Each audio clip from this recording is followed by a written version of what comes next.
આજે નગરપાલિકા ખંડ ખાતે જનચેતના શિબિરમાં ઉપસ્થિત નગરપાલિકાના અધ્યક્ષાબેન ધર્મિષ્ઠાબેન, તાલુકા પંચાયતના અધ્યક્ષ ભાઈ સંદીપભાઈ, નગરપાલિકાના ઉપપ્રમુખશ્રી, જિલ્લા પંચાયતના ચેરમેનશ્રી અને સદસ્યશ્રીઓ, તાલુકા પંચાયતના સૌ નેતાઓ, કાઉન્સિલર, સૌ ભાઈઓ બહેનો, જિલ્લા પંચાયતના ચેરમેન અને સંગઠનના બંને પ્રમુખશ્રીઓ અને મિત્રો, એમ કહેવાય છે કે પહેલું સુખ તે જાતે મળ્યા. સૌથી મોટું કોઈ જો જીવનમાં સુખ હોય તો એ આરોગ્ય. પૈસા ઘણો પાછળ આવે છે. ઘણા બધા લોકો ભૂતકાળમાં કહેતા ભૂતકાળમાં ત્યારે કે બધા પૈસા હોય તો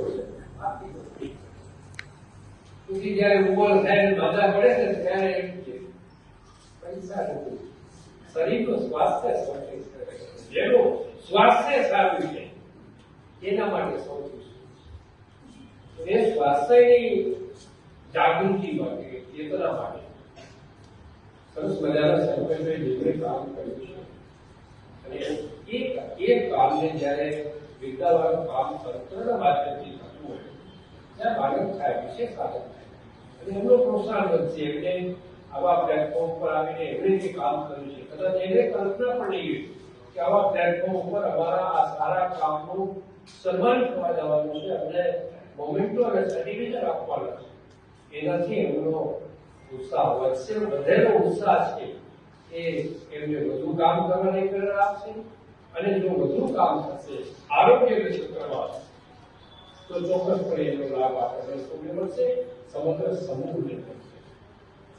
સાહેબે જે આપણને ખૂબ સરસ મજાનું ડિટેલમાં વાત છે. સરકારની આરોગ્યને લગતી દરેક યોજનાઓ છે. શહેરો એ આટલું ઘણા વર્ષોથી હવે ધીમે ધીમે ઓછો થતો જાય. એક સમય હતું ગામડામાં સાહેબ ખૂબ મોટા પ્રમાણમાં આરોગ્ય, એમાં સેવા વસ્તીમાં બહુ એવું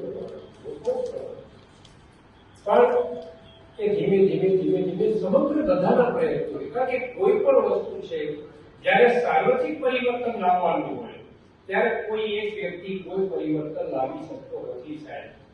જ્યારે સાર્વત્રિક પરિવર્તન લાવવું હોય ત્યારે છેક છેવાડાથી કરીને ટોપ સુધી, ટોપથી બોટમ બધા વ્યક્તિઓ કંઈક ને કંઈક થોડું ઘણું પણ યોગદાન આપે તો એ વસ્તુ બને છે. મને બોલ્યું છે લગભગ દાવું લગભગ શું કામ સમાજે જાગૃતિ લાવ્યા કે નહીં આ કરવું જ છે, પોલીઓના ટીપા પીવડાવવાના છે. એનું જેનું બાળક હોય એને બી આપણા જેવા પૂછે છે કે કોઈ લેવા દેવાનો છતાં પૂછે કે ભાઈ પોલીઓના ટીપા પીવડાવવાનું કામ ચાલુ છે, તમે તમારા બાળકને 5 વર્ષ સુધી બાળકને પીવડાવી આવ્યા. આવા પ્રકારની જયારે સામાજિક જાગૃતિ હોય ઉભી થાય તો ચોક્કસપણે કોઈ પણ બાબત, અનિષ્ટ કોઈ પણ બાબત, સમાજ માટે નુકસાનકારક કોઈ પણ બાબત, સમાજ માટે હાનિકારક, સમાજ એટલે કોઈ સંસ્કૃતિ પણ સમાજ એટલે માનવ કોઈ પણ બાબત હોય એ બાબતને આપણે જેવું કહી શકીએ. ઘણી બધી સમસ્યાઓ છે સાહેબ. આ દેશમાં ખૂબ મોટા પ્રમાણમાં બાળક અને માત્ર મરણનું પ્રમાણ આજે સંસ્થાગત ડિલિવરીને કારણે ખૂબ સરસ, પણ એના માટે નુકસાન 108 જેવી બાબતોએ પણ એનો ભાગ ભજવેલો છે. પણ સૌની જાગૃતિને કારણે કુપોષણ સામેના લડાઈમાં પણ સમગ્ર સમાજ જ્યારે આગળ આવ્યો ત્યારે એને કઈ કરશે